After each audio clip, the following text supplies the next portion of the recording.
Tem uma coisa estranha que acontece depois de uma traição. No começo, tudo parece muito claro. Você sabe exatamente o que aconteceu, quem fez, o que foi dito, o que foi perdido. Mas depois de alguns dias, não é mais a realidade que machuca, é a sua própria cabeça, porque você começa a voltar nas memórias como se estivesse tentando encontrar um detalhe que explique tudo.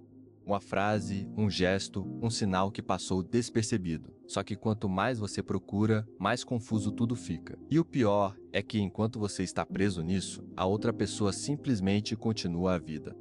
Talvez essa seja a parte mais difícil de aceitar. A sensação de que, para você, algo importante desmoronou, mas para o outro, a vida seguiu. Isso cria um tipo de vazio difícil de explicar. Não é só tristeza. É uma mistura de confusão, raiva e uma pergunta que não para de voltar. Como isso foi possível?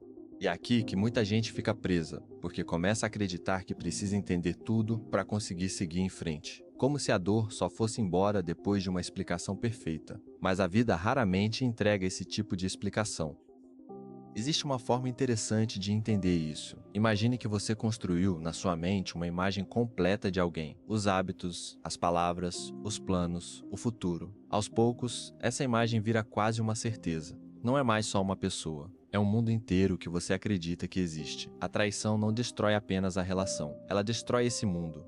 E quando esse mundo desaparece, você não sente apenas saudade da pessoa. Você sente saudade daquilo que imaginou viver. É por isso que algumas dores duram tanto tempo. Não é porque o evento em si continua acontecendo, ele já passou, mas porque a mente continua voltando para ele como se ainda pudesse mudar o final. Como se, em algum momento, você fosse encontrar uma versão da história em que tudo faz sentido e nada dói. Só que essa versão não existe. E isso é o que torna tudo mais difícil. Em algum momento da história, um homem percebeu que o ser humano sofre justamente por isso. Não apenas pelo que acontece, mas pelo significado que cria em cima do que acontece. O nome dele era Sócrates. Ele não gostava de respostas prontas. Ele gostava de desmontar certezas. Se você chegasse até ele dizendo que foi traído, provavelmente esperaria algum tipo de consolo ou julgamento. Mas ele não começaria por aí. Ele faria uma pergunta simples, quase desconfortável: o que exatamente foi perdido? A primeira resposta seria óbvia: a confiança, o relacionamento, a pessoa. Mas se ele continuasse perguntando, talvez você percebesse algo estranho. Parte do que dói não está mais no presente, está no que você imaginava para o futuro. Está nos planos que nunca vão acontecer. Está na versão da história que você construiu sozinho na sua mente. E de repente, começa a ficar mais difícil separar o que foi real do que foi criado. Sócrates acreditava que a maioria das pessoas vive sem realmente olhar para dentro. Não porque são superficiais, mas porque é mais fácil olhar para fora. É mais fácil culpar o outro, procurar o erro no comportamento alheio, tentar entender o que a outra pessoa fez. Olhar para dentro exige outro tipo de coragem, porque ali você encontra não só respostas, mas também perguntas que talvez nunca tenha feito antes. Como, por exemplo, por que eu entreguei tanto de mim a alguém sem perceber o quanto isso me deixava vulnerável? Isso não tem a ver com culpa, tem a ver com compreensão. E existe uma diferença enorme entre as duas coisas. Culpa prende, compreensão liberta. Quando você se prende à culpa, fica tentando reescrever o passado. Quando você busca compreensão, começa a reconstruir o futuro. E talvez seja por isso que algumas pessoas conseguem seguir em frente mais rápido do que outras. Não porque sofreram menos, mas porque, em algum momento, pararam de procurar uma explicação perfeita para aquilo que já aconteceu. Elas aceitaram que algumas histórias não terminam com respostas claras, terminam com silêncio. Mas ainda existe outra camada nessa dor, porque mesmo quando você entende tudo isso, ainda sobra uma sensação difícil de ignorar. A sensação de que você não enxergou algo que estava ali o tempo todo. E isso leva a outra pergunta ainda mais incômoda. Será que o problema foi o que a outra pessoa fez, ou a forma como eu enxerguei essa pessoa? Essa pergunta não tem uma resposta simples, mas foi justamente esse tipo de questionamento que levou outro pensador a refletir sobre como percebemos a realidade.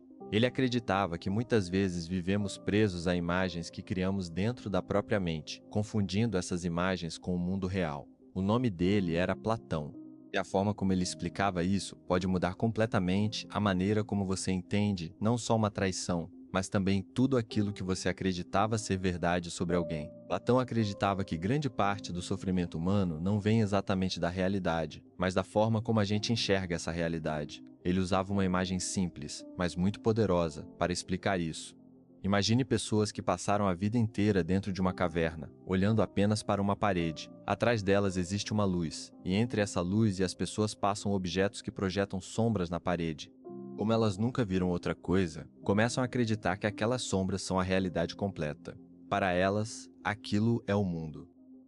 Agora pense no que acontece se uma dessas pessoas sai da caverna. No começo, tudo incomoda. A luz é forte demais. As cores parecem estranhas. A nova realidade parece até errada, quase falsa. Mas aos poucos, ela percebe algo assustador. O que ela acreditava não era o mundo inteiro. Era apenas uma versão limitada dele.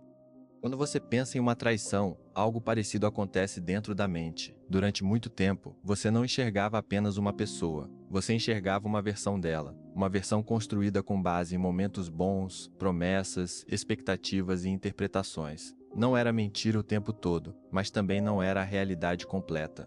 Era uma imagem.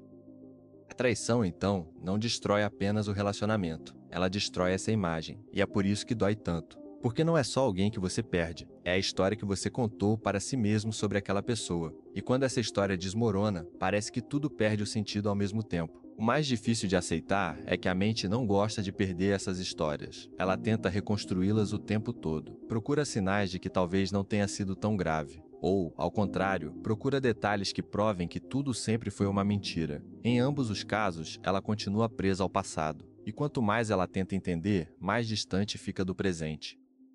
É aqui que uma outra forma de pensar começa a fazer diferença. Os filósofos estoicos tinham uma visão diferente sobre esse tipo de sofrimento. Para eles, não é o que acontece que destrói a gente, mas o julgamento que fazemos sobre o que acontece. Em outras palavras, a dor não está apenas no fato em si, mas no significado que damos a ele.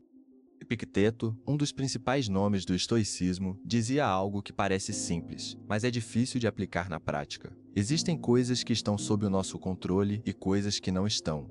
O comportamento de outra pessoa, as escolhas que ela faz, as mentiras que ela conta, tudo isso está fora do nosso controle. O que está dentro do nosso controle é a forma como reagimos a isso.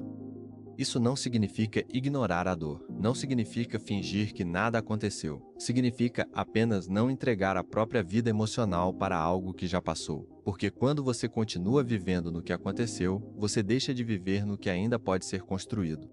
Sêneca, outro pensador estoico, dizia que a maior parte do nosso sofrimento acontece antes ou depois do evento em si. Antes, pela ansiedade do que pode acontecer. Depois, pela repetição constante do que já aconteceu. Ou seja, muitas vezes não estamos sofrendo pelo presente, mas por memórias e interpretações que ficam voltando o tempo todo. Marco Aurélio, que além de filósofo foi imperador, lidava com perdas, traições e decepções o tempo todo. E mesmo assim, ele repetiu uma ideia que atravessou séculos. Quando alguém te machuca, isso diz mais sobre essa pessoa do que sobre você. Mas a forma como você escolhe responder a isso diz tudo sobre quem você está se tornando. E aqui existe um ponto importante. Isso não é sobre perdoar rapidamente. Não é sobre fingir que nada aconteceu. É sobre não deixar que o que aconteceu defina toda a sua identidade. Existe uma diferença enorme entre lembrar de algo e viver preso a isso. Talvez o maior risco depois de uma traição não seja o que foi perdido, mas o que você pode se tornar depois dela. Algumas pessoas se fecham completamente. Começam a ver perigo em tudo. Outras deixam de confiar em qualquer um. Outras passam a repetir a dor em novas relações, sem perceber que continuam reagindo a uma história que já terminou. E é aqui que entra uma reflexão que não é confortável, mas é necessária.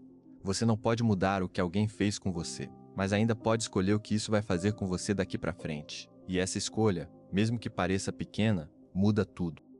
Talvez você não receba todas as respostas que gostaria. Talvez nunca entenda completamente por que tudo aconteceu daquela forma. E, na verdade, isso faz parte da vida. Algumas perguntas não têm respostas claras. E aprender a viver com isso também é uma forma de maturidade. O ponto final não vem quando você entende tudo. O ponto final vem quando aquilo deixa de controlar o que você sente todos os dias. E se você chegou até aqui, talvez essa história não seja só sobre filosofia. Talvez seja sobre você. Se esse vídeo te fez refletir de alguma forma, deixa o like, porque isso ajuda esse conteúdo a chegar em mais pessoas que também estão passando por momentos difíceis e precisam ouvir isso. Comenta aqui embaixo o que mais te marcou nesse vídeo, porque a sua experiência pode ajudar outra pessoa que está vivendo algo parecido. Compartilhe esse vídeo com alguém que você acha que precisa dessa mensagem hoje. E se você gosta desse tipo de conteúdo que mistura filosofia, psicologia e vida real, se inscreve no canal, porque aqui a gente não fala só de ideias.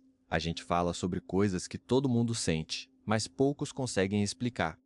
E talvez essa seja a parte mais importante de tudo isso. Você não está sozinho nessa história, mesmo quando parece que está.